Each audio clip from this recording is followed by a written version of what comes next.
अस्सलाम वालेकुम ADS students. Lecture 20 part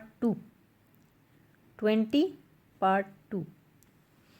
ठीक है, अब हमने different possibilities of firms equilibrium करनी है। ठीक है, उसमें आपने देखना है कि फर्म के पास कितनी कंडीशंस आ सकती हैं। ये आप अगले पेज पे एक देखें, एक ये है एबनॉर्मल प्रॉफिट कमा रही हो कोई, ठीक है फर्म, और फिर उसके बाद नॉर्मल प्रॉफिट कमा रही हो, लॉसेस में जा रही हो, ठीक है। फिर उसके बाद फर्म एबनॉर्मल लॉसेस पे हो, यानी शट डाउन पे आ जाए, बंद होने पे आ जाए बिजनेस, फिर क्लोज डाउन। ये 5 सूरतें हैं इक्विलिब्रियम की सूरत हाल में। ठीक है, कि शॉर्ट रन में परफेक्ट कंपटीशन में ज़रूरी नहीं कि हर फर्म जो है वो एक जैसा मुनाफा कमा रही हो। कोई एबनॉर्मल भी कमा सकती है, कोई नॉर्मल कमा सकती है, कोई लॉसेस में जा सकती है, कोई शॉट डाउन फेस कर रही होगी, कोई क्लोज डाउन हो जाएगी। ठीक है, अब हम वो पाँचों, अब जब आपके सवाल आता है ना 20 नंबर का, तो वो पूरा वो जो हमने पीछे सवाल किया था वो प्लस ये पाँचों केसेस, तो ये बना बनाया 20 नंबर का सवाल होता है। इसको अच्छी तरह याद करें, डायग्राम्स बना के एक दो दफ़ा बनाएंगे, प्रैक्टिस हो जाएगी, तो आप बड़ी आसानी से ये सवाल अटैम्प्ट कर सकें। And it's a frequently asked question. अब नॉर्मल प्रॉफिट के लिए आप डायग्राम को देखें। फर्म जहाँ वहाँ पर इक्विलिब्रियम में होगी जहाँ एमसी जो है वो कट कर रहा है एमआर को फ्रॉम बिलो। एमसी जो है वो कहाँ से कट कर रहा है एमआर को फ्रॉम बिलो। ठीक है, अब ये इसको कट करता हुआ एमसी एमआर को कहाँ से कट कर रहा है, यहाँ ई पे इसने कट किया। अब ओ क्यू आउटपुट पैदा होना शुरू होगी। लेकिन आप देखिए कि एवरेज, ये वाला जो एवरेज रेवेन्यू है ये एवरेज कॉस्ट से ऊपर है। ये एवरेज कॉस्ट जा रही है ना इस पॉइंट पे, ये एवरेज कॉस्ट का आपने इसमें एक बनाया हुआ है। ये कॉस्ट है, ये आपकी रेवेन्यू है। तो ये पूरा जो एरिया है PEAC, ये सारा जो शेडेड है या डॉटेड है, ये आपका क्या आ गया, प्रॉफिट एरिया आ गया। ये फर्म जो है बहुत ज़्यादा प्रॉफिट कमा रही है, नॉर्मल प्रॉफिट ले रही है। आसान सी डायग्राम है, सही है। आप बेशक ये सारे ना लिखें, बस आप लिखें कि प्रॉफिट जो है आपको ये वाला लिखें जो मैंने इसको अंडरलाइन किया हुआ। ठीक है, आप लिखें क्योंकि ये ई पर इक्विलिब्रियम है और ई इक्विलिब्रियम पर कॉस्ट जो है वो आपके पास QA है, और जबकि आपके पास रेवेन्यूज़ जो हैं वो QE हैं। और फिर ये वाले जो रेक्टेंगल हैं ये आप शो करेंगे कि ये प्रॉफिट्स में अब नॉर्मल प्रॉफिट्स। अब नॉर्मल प्रॉफिट्स का केस देखें कि MC जो है वो उसको MR को काट देता है E पर, लेकिन AC भी देखें यहाँ पर रिटेंजेंट है AC। अब जितना AR है यानी एवरेज रेवेन्यू जितना है उतना ही एवरेज कॉस्ट है, तो ये फर्म जो है क्या कमा रही है, नॉर्मल प्रॉफिट कमा रही है। ठीक हो गया। इसमें सारे देखें MC is equal to MR is equal to AR is equal to AC, ये सारे बराबर हैं, यहीं पर ही हैं इसी पॉइंट पर। AR is equal to MR is equal to AC is equal to MC। I repeat, ये प्राइस है ना, ये जो लाइन है ये AR is equal to MR है। यहाँ पर MC से कट करता है, नीचे से जाता, यहाँ पर इक्विलिब्रियम एस्टेब्लिश हुआ है, यहीं पर AC टेंजेंट है, वो भी बराबर हो गया, तो यहाँ नॉर्मल प्रॉफिट है। अब लॉसेस कैसे होंगे, ये सादा आपने अपने जहन पर ज़रूर करना है कि लॉसेस का मतलब है कि कॉस्ट बढ़ गई है और वसूलियाँ कम हो गई। तो आपके जहन में फ़ौरन आना चाहिए कि कॉस्ट कर्व जो है ना वो ऊपर चले जाने चाहिए। एवरेज रेवेन्यू से और मार्जिनल रेवेन्यू से आपने कॉस्ट ऊपर बढ़ा देनी है। कॉस्ट कर्व कहाँ ले गई हैं आप, ऊपर। अब जो रूल है वो तो वही है ना कि मार्जिनल कॉस्ट जहाँ पर मार्जिनल रेवेन्यू को काटेगी वहीं पर ही इक्विलिब्रियम एस्टेब्लिश होगा। अब आप देखिए कि ये मार्जिनल कॉस्ट का कर्व जा रहा है, ठीक है, ये मार्जिनल रेवेन्यू है, ये तो प्राइस आ गई हुई है ना, बाज़ार से ही सेट होके आ गई है, ठीक है। एमसी ने इसे कहाँ काटा है, ई पर। एवरेज कॉस्ट कहाँ है, ऊपर है, ठीक है, एवरेज रेवेन्यू से ऊपर है ये फर्म कोई ऐसी है जिसका कि मालिक कोई इतना होशियार नहीं है, ठीक है, और किसी वजह से उसे नुकसानात हो रहे हैं और उसकी कॉस्ट बढ़ी हुई है।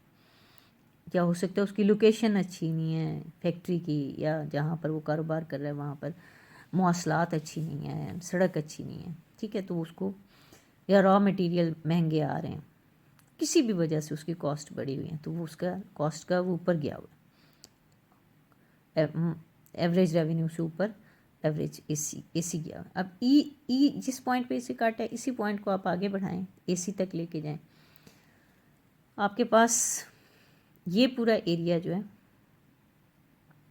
ठीक है, इसमें क्या हो गया, और इसमें आपने एक एवरेज वेरिएबल कॉस्ट भी बनाना है, ठीक है। इसमें आपके पास आ गया टोटल लॉसेस, आपके पास आ गया PCAE, ये जो एरिया है ये वाला PCAE, ये लॉसेस का एरिया आ गया, ठीक हो गया।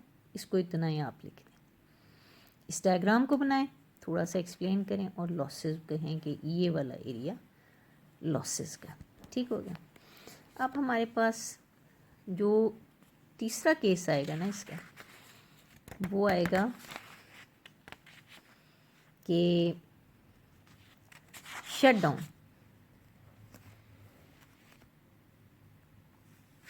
एबनॉर्मल लॉसेस और शट डाउन, कि कोई ऐसी सूरत हाल बन जाए कि आप शट डाउन की तरफ जा रहे हैं, यानी कि कारोबार बंद हो रहा है। उस सूरत हाल में कि आप देखें कि आप तस्वीर में तीनों पांचों जो केसेस हैं उनकी शेप्स में आपने जहन में रखना है, और कोशिश करें कि एक ही पेज पर बनाएं और साथ साथ देखें कि ये दोनों सब में फ़र्क क्या है। अगर आपने फ़र्क आइडेंटिफाई, आप मैं जिस तरह बता रही हूँ उस तरह आइडेंटिफाई करके करें।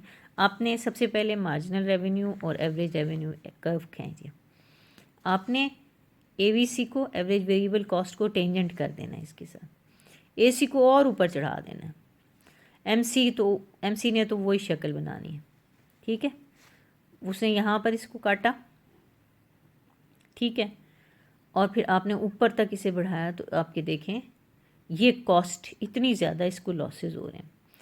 अब सूरत हाल ये है कि यहाँ पर जो फिक्स्ड कॉस्ट है ना इसकी, यानी लैंड हो गई और कैपिटल हो गया, उस पर वो उसके नहीं बिल्कुल भी पूरे हो रहे, लेकिन जो वो रॉ मटेरियल ख़रीद रहा है, वेजेस दे रहा है, परमानेंट स्टाफ को दे रहा है, बिजली के खर्चे दे रहा है, किराए दे रहा है, वो सब पूरे हो रहे हैं। एवरेज वेरिएबल कॉस्ट जो है वो उसकी पूरी हो रही है, लेकिन एवरेज फिक्स्ड कॉस्ट सारी उसकी जो है ना वो उसको पल्ले से पड़ रही है। तो वो क्या करेगा, एक वाइज डिसीजन ये होगा कि अगर वो बंद भी कर दें तो एवरेज फिक्स्ड कॉस्ट तो उसे मिल ही नहीं रही, तो एवरेज वेरिएबल कॉस्ट तो वो पूरा कर रहा है ना, तो वो इस उम्मीद पर कारोबार में ठहरेगा कि मैं अभी ना ये नुकसानात जो हैं इनको मैं इंशाल्लाह ठीक कर लूँगा, तो हालात या मार्केट के बेहतर होते हैं तो मेरा AFC भी कवर दोबारा जो मेरा है ना ये एवरेज वेरिएबल कॉस्ट और एवरेज कॉस्ट मैं इनको नीचे ले आऊँगा। तो वो क्या करेगा कि वो इंतज़ार करेगा, लेकिन अगर जैसे इससे नीचे आता है ना शट डाउन पॉइंट से, तो वो फिर क्लोज डाउन की तरफ जाएगा। उसको हम देख लेते हैं, ये पॉइंट जो है ना इसको हम कहेंगे शट डाउन पॉइंट। अगर इससे नीचे जैसे ही गिरेगा तो शट डाउन पे चला जाएगा, क्लोज डाउन पे चला जाएगा। अब इसमें आपने क्या करना है, MR और AR बनाना है, आपने AVC भी ऊपर कर देना है और AC भी ऊपर कर देना है।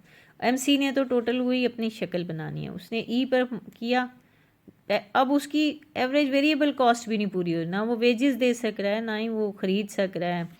रॉ मटेरियल बाज़ार से उसके पैसे दे रहा है, पल्ले से किराया दे रहा है, पल्ले से ट्रांसपोर्टेशन, हर चीज़ फिक्स कॉस्ट तो उसकी पहले ही नहीं पूरी हो रही थी, अब उसकी वेरिएबल कॉस्ट भी नहीं पूरी हो रही। तो उसका क्या सूरत हाल बनेगी कि वो सोचेगा कि आई शुड लीव द कारोबार, I should be out of the business, क्योंकि अब मेरे लिए ये नामुमकिन हो गया। जैसे कि कोरोना के दिनों में लोगों ने बहुत देर इसको देखा, 2-3 महीने देखा, लेकिन किराए जो थे और परमानेंट स्टाफ के जो पैसे थे वो फिर उनको पेंडेमिक यानी वबा की सूरत हाल ऐसी थी कि उन्हें कोई चांस नहीं नज़र आ रहा था। तो बहुत सारे लोगों ने कारोबार बंद कर दिए, क्योंकि उनके पहले वो इस वाले पॉइंट पर आए शट डाउन पे, पहले शट डाउन पर भी बल्कि वो नहीं आए, वो तो डायरेक्ट ही क्लोज डाउन पर आए, क्योंकि उनकी फ़िक्स्ड कॉस्ट फौरी तौर पर जाम हो गई, ये पैसे उनके बंधे हुए पड़े हुए थे, ठीक है। ऊपर से वेरिएबल कॉस्ट, यानी कि आपने कुछ बना ही नहीं आप रहे, तो आपने कॉस्ट किधर से पूरी करनी, आपने मार्जिनल रेवेन्यू और एवरेज रेवेन्यू किधर से निकालना है, और आपने किधर से पैसे देने। तो वो सब अपना कारोबार बंद करके चले गए थे। होप कि आपको समझ आ गया होगा, ये लॉन्ग क्वेश्चन था। अब हमने जो अगला हमारा टॉपिक आएगा ना, वो होगा short run supply curve of a firm under perfect competition, कि ये इम्पॉर्टेंट क्वेश्चन है, इसमें से ये भी आया करता है। तो ये जो है ये पूरा लॉन्ग क्वेश्चन था और ये फ्रीक्वेंटली आस्क्ड है। होप ये आप लोगों को आ गया होगा। हम ना इसी को फिर लेक्चर 21 में हम करेंगे, इसको पार्ट 1 में short run supply curve of a firm under perfect competition. मेरा जहाँ तक ख्याल है कि आप लोगों का माइक्रो इकोनॉमिक्स जो है वो अब थोड़े से चैप्टर रह गए, ये ख़त्म होगा तो हम मैथमेटिकल पोर्शन शुरू करेंगे। और मैथमेटिकल पोर्शन जो है ये मैं आपको दिखाना चाहती थी, ये मिस्टर एल्फ्रेड हैं मार्शल, जो हर चीज़ के बानी हैं, और ये पॉल सैमुएल्सन है, और ये वो आपकी मशहूर ज़माना प्राइस कंजम्पशन कर्व है, ठीक है। और उससे फिर आपने ये डिमांड कर्व डिराइव किया हुआ है, ये आप पीछे पढ़ के आए हैं। इसमें अभी गिफन और इन्फीरियर का रहता है, वो मैंने आपको डेफ़र किया था और वो हम करवाएंगे, क्योंकि मैं चाह रही थी कि आप पहले दूसरे कॉन्सेप्ट्स पढ़ लें, ताकि आप जो ये आईसीसी यानी इनकम कंजम्पशन कर्व और पीसीसी और इन सब को जो आपने पढ़ा है वो आप फिर मिला ही ना दें सबको, ठीक है। तो नॉर्मल गुड तक हमने किया था, इन्फीरियर और गिफन को हम इंशाल्लाह कर लेंगे, ताकि आपको पता लगे कि क्या है। Thank you.